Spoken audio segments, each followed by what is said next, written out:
요즘 들어서 중국 기업들의 한국 시장 진출이 심상치가 않은데요.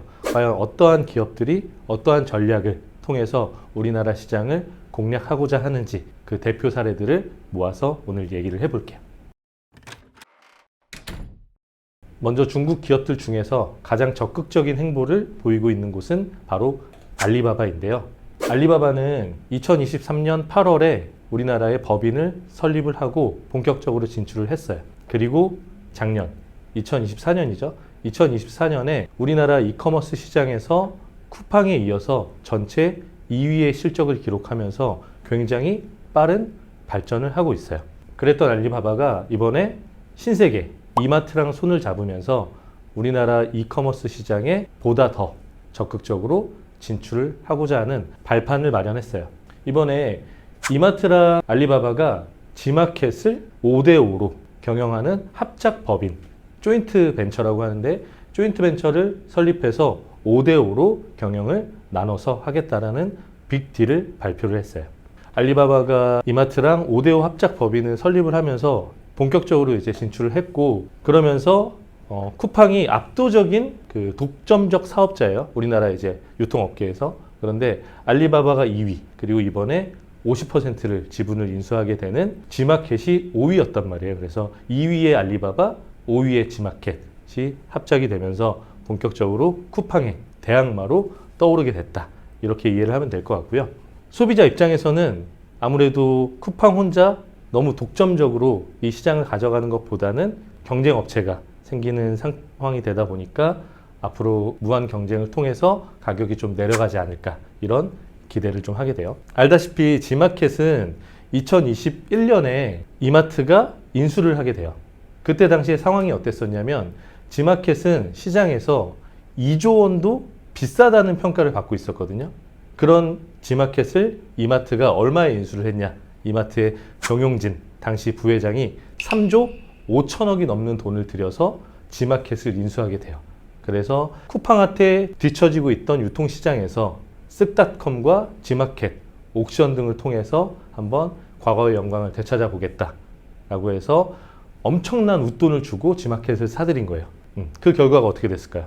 정말 거짓말처럼 그 전까지 매년 흑자를 내던, 수익을 내던 지마켓이 인수했던 딱 첫 해, 1년을 제외하고 그 이후로 작년까지 계속해서 연간 수백억씩의 적자를 기록하게 됐다.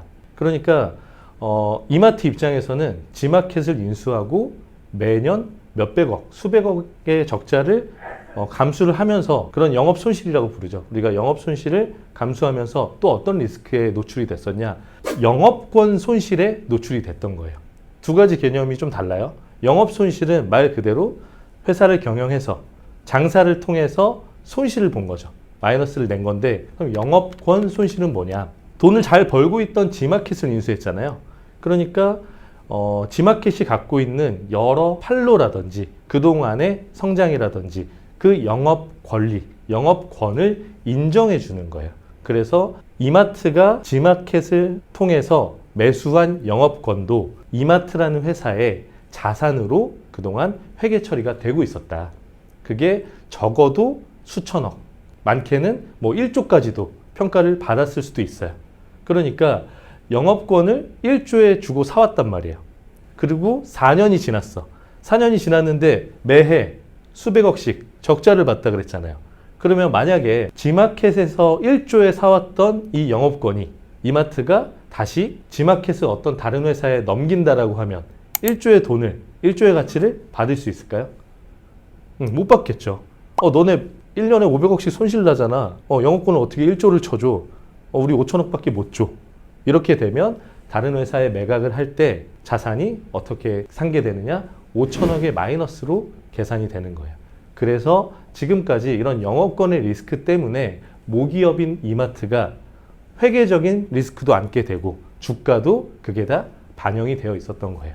그러니까 이번에 조인트 법인을 만들어서 알리바바와 5대5로 새로운 벤처, 합작 법인을 만들었어요. 그러면서 바뀐 게 뭐냐? 더 이상 이마트는 G마켓을 100% 소유하는 게 아니야.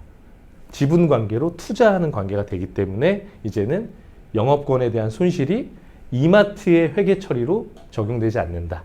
그러면서 이번 딜을 통해서 2025년도에 이마트의 주가 상승이 기대되는 이제 딜이라고 평가를 받는 거예요.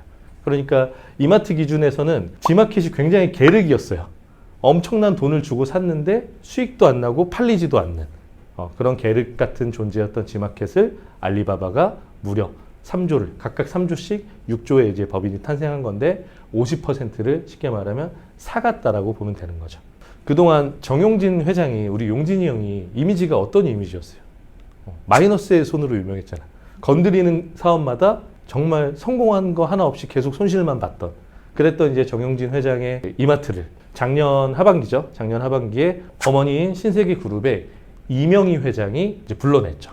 아들을 불러서 얘기를 한 거예요. 등짝 스매싱도 좀 때리고 제대로 좀 해라. 그리고 친구도 좀 가려 사겨라 하면서 친한 친구들, 어떻게 보면 엄마 입장에서 이명희 회장 입장에서는 좀 불량한 친구들이랑 좀 손절도 시키고 그래서 주변을 싹 정리했단 말이에요. 그렇게 정리하고 나서 벌어진 지금까지의 행보를 보면 미국에 가서 트럼프도 만나고 일론 머스크도 만나고 그리고 이번에 알리바바랑 빅딜도 이제 성사시키면서 조금 이마트랑 지마켓이 이제 살아나는 과정으로 가지 않나. 그러면서 어쨌든 알리바바 입장에서는 한국 시장에 훨씬 더 점유율을 높일 수 있는 토대를 마련했다. 이렇게 평가를 할 수 있을 것 같아요. 우리나라에 본격적으로 진출하고 있는 두 번째 중국 기업은 바로 비아디예요. 비아디 그룹은 다 들어봤죠? 전 세계 1위의 전기차 업체죠. 테슬라보다 전기차를 더 많이 팔고 있는 비아디. 비아디가 이번에 우리나라에 정식 진출을 하게 됐어요.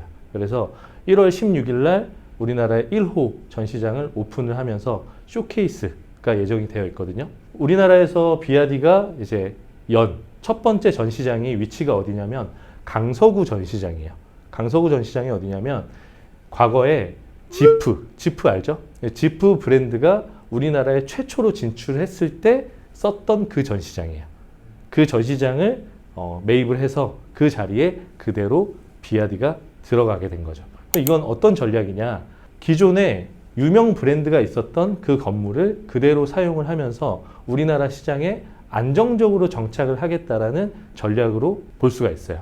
그리고 비아디가 우리나라에 안정적으로 안착하고자 하는 이런 전략을 또 무엇을 통해서 확인할 수가 있냐면 비아디가 이번에 우리나라에 출시하는 라인업 차종들을 확인하면 그것이 보여요. 되게 괜찮지 않아? 특히 아토3는 너무 괜찮지 않아? 비아디가 워낙 차종이 많고 다양한 이제 라인업을 갖고 있는데 그 중에서 글로벌 시장에서 이미 검증이 된 가장 많은 판매량을 보이고 있는 3개의 차종을 우리나라 출시에 가장 앞에 내세웠어요. 첫 번째, 이제 경차라고 볼 수 있죠.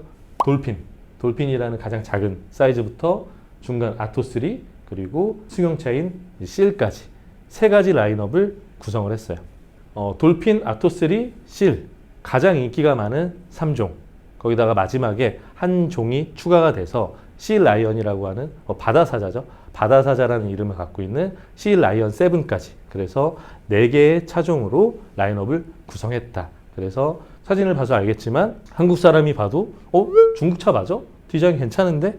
저 정도면 나쁘지 않네? 이런 생각을 가질 만한 라인업을 선택을 한 거예요. 그리고 이번에 중국 기업들이 얼마나 치밀하게 우리나라 시장을 공략하고 있냐면 비아디가 2025년 1월에 우리나라 시장에 진출을 하는 것에 맞춰서 중국 자본이 이미 작년에 어떤 작업들을 완료해 놨냐. 우리나라에서 가장 큰 렌터카 업체 1, 2위 업체를 중국의 사모펀드가 이미 인수를 마친 상황이에요. 그럼 이건 어떻게 해석할 수 있을까요? 비아디의 한국 진출과 중국 자본의 렌터카 업체 인수. 이걸 어떻게 해석할 수 있냐면 아무래도 아직까지는 중국 자동차 브랜드에 대한 우리나라 사람들의 이미지가 그렇게 좋지는 않죠. 그렇게 좋지 않은 상황이고 그리고 작년에 굉장히 큰 사건이 있었단 말이에요. 인천에 있는 아파트 주차장에서 전기차 화재가 발생하면서 100대가 넘는 차량들이 이제 불타는 사고가 있었는데 그 벤츠 차량에 들어간 전기차 배터리가 바로 중국산 배터리였죠. 중국산 LFP 배터리였단 말이에요. 그래서 LFP 배터리를 탑재한 중국 전기차를 과연 한국인 소비자들이 선택할 것인가, 이런 허들이 있었단 말이에요. 그래서 바로 구매로 이어지진 않더라도 렌터카 업체들에 먼저 비아디의 전기차들을 공급하는 전략을 쓸 수가 있다. 당장 내가 소유를 할 수는 없겠지만 한 번 정도는 경험해 볼 수 있겠죠. 그렇게 해서 렌트를 해서 한번 운전해 봤더니 생각보다 나쁘지 않아. 승차감도 괜찮고 차 기능도 성능도 괜찮은 것 같아. 그러면 서서히 스며들면서 나중에는 차량을 구매할 수도 있지 않을까, 이런 전략을 쓰고 있는 걸로 보이고요. 그리고 가장 중요한 가성비. 아까 보였던 돌핀 차량 같은 경우에는 차량 가격이 2천만 원 초반이에요. 전기차인데도 불구하고. 그런데 우리나라에서 가장 저렴한 전기차와 비교했을 때 돌핀 같은 경우에는 대략 1,000만 원 정도 차이가 나고 시라이언쯤 가면 2천만 원 이상 차이가 난단 말이에요. 그럼 같은 급의 전기차인데 적게는 1,000만 원에서 많게는 2천만 원 이상 차이가 나는데 성능도 나쁘지 않다. 그러면 서서히 한국 시장에서의 이미지를 바꿔나갈 수 있지 않을까. 이런 전략을 통해서 비아디가 우리나라 시장에 진출을 도모하고 있는 거예요. 마지막으로 알아볼 기업은 미니소예요. 이름이 생소할 수 있겠지만 이름은 다이소에서, 회사 로고는 유니클로에서 본따서 만든 중국의 다이소 미니소예요. 미니소는 이미 3년 전에 우리나라 시장에서 완전 철수를 했어요. 대략 10년 전이죠. 2016년에 한국 시장에 진출을 했다가 쥐도새도 모르게 철수를 했던 전력을 갖고 있는 미니소예요. 미니소의 특징은 딱 보면 알겠지만 다이소와 유니클로, 아트박스, 무인양품을 섞어놓은 정말 나쁘게 얘기하면 끔찍한 혼종 같은 회사인데 중국 내에서는 굉장히 커다란 성공을 거뒀다. 그래서 3년 전에 완전 철수를 한 이후에 절치부심해서 다시 한번 이제 두 번째 진출을 노리고 있는 게 현재 미니소다. 그럼 이번 두 번째 도전에서는 조금 달라야 되겠죠? 그래서 과거의 실패를 거울 삼아서 과거에 왜 실패했나 봤더니 다 애매했던 거예요. 다이소만큼 다양한 상품들이 있지도 않고, 그렇다고 물건이 다이소보다 더 저렴하지도 않고, 그러다 보니 애매한 포지션에 있다가 쥐도새도 모르게 사라져 버렸다. 그래서 이번에 진출을 할 때는 어떤 시장을 공략하기로 했냐, 한국의 대학생들 그리고 학생들을 공략하겠다.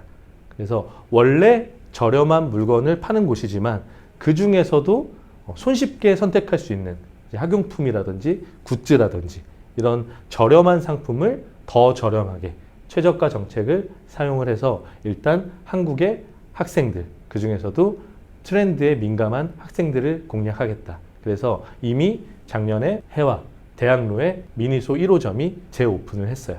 예정되어 있는 2호점, 3호점도 전부 홍대, 건대 이렇게 대학로에 오픈이 예정되어 있다. 그래서 일단 저렴한 시장을 먼저 공략을 하고 마치 우리나라의 다이소가 성공을 했던 것처럼 점점 더 많은 상품 라인업을 추가하면서 추가적인 공략을 이어가겠다라는 보관으로 보여요. 지금은 좀 많이 싸진 거예요. 그래서 이제 더 싸게, 그때는 아까 얘기한 대로 아니 분명히 다이소는 싼 맛에 가는데 그렇게 싸지도 않아. 그러니까 보다가 나오는 거지. 근데 이제는 아예 싼 제품군으로 라인업을 미리 깔고 그걸 최저가로 팔겠다는 거지. 이건 이제 미니소 같은 케이스는 아닌데 비아디 같은 경우가 한국 시장에서 영업이익을 전혀 내지 않아도 된다라고 선언을 했어. 중국 내에서. 그래서 밑지고 팔아도 된다. 한국 지사에서 마이너스가 난다? 그러면 중국 본사에서 마이너스 커버해주겠다. 이러니까 아까 그 가격 경쟁이 이미 차값이 1,000만 원에서 2,000만 원 차이잖아. 거기에 뭐가 들어가겠어? 프로모션이 들어가겠지. 프로모션이 들어가서 막 300만 원, 500만 원 할인해주면 이제는 차이가 막 1,500만 원, 2,500만 원 난다고. 그러면 한 대 한 대 팔 때마다 마이너스라는 소리야. 그런데 마이너스여도 상관없어. 중국이 노리는 건 뭐야? 지금 한국 시장에서 비아디 전기차를 판매하는 게 목적이 아니야. 한국 사람들도 타고 다니는 우리의 전기차라는 그 이미지가 중요한 거거든. 그래서 지금 전 세계 시장에서 우리나라 시장이 굉장히 중요한 시장이란 말이야. 자동차도 마찬가지지만 모든 이제 문화 전체에서. 그래서 한국 사람들이 하면 그게 유행이 된다. 약간 이런 개념이 있기 때문에 한국 사람들, 그 까다로운 한국 소비자들이 선택한 전기차, 우리 비아디 전기차 이렇게 된다는 거지. 그러니까 믿져도 상관없다. 이렇게 아예 선언을 해버린 거예요. 오늘은 우리나라 시장을 위협하는 중국 기업들, 본격적으로 우리나라 시장에 진출하는 중국 기업들에 대해서 얘기를 해봤는데, 사실 자본주의 시장 그리고 자유시장에서는 건강한 경쟁은 필요하고 굉장히 중요한 거예요. 그래야 소비자들이 선택할 수 있는 선택지가 다양해지고 가격 경쟁을 통해서 가격도 내려가겠죠. 그리고 그게 비록 우리나라 회사뿐만 아니라 외국의 기업이어도 만약 어떤 시장이 독과점의 형태로 간다. 그럼 독과점의 폐해로 일어나는 피해보다 이득이 더 크기 때문에 이런 경쟁을 권장한단 말이에요. 근데 그럼에도 불구하고 지금 같은 상황에서 좀 불안함을 느끼는 건 뭐냐면 마치 IMF 때가 생각이 나서 그래요. IMF 때처럼 지금 우리나라가 뭐 경제 위기라고까지 표현하지 않지만 굉장히 좋지 않은 상황을 지나고 있잖아요. 그런 상황에서 만약 우리나라 기업들이 제 가치를 평가받지 못하고 헐값에 팔려 나가거나 헐값에 지분을 넘기는 상황들이 벌어지면 좀 안 되지 않을까라는 좀 우려도 같이 되기도 해요. 어쨌든 오늘 소개한 3개의 중국 기업이 전부라고 생각하면 안 돼요. 이게 시작이고 앞으로 더 많은 중국 기업들이 계속 우리나라 시장에 진출하게 될 거다. 그래서 우리는 그런 시장을 준비하고 대비해야 된다. 질문 있나요? 질문이 없다면 수업 끝.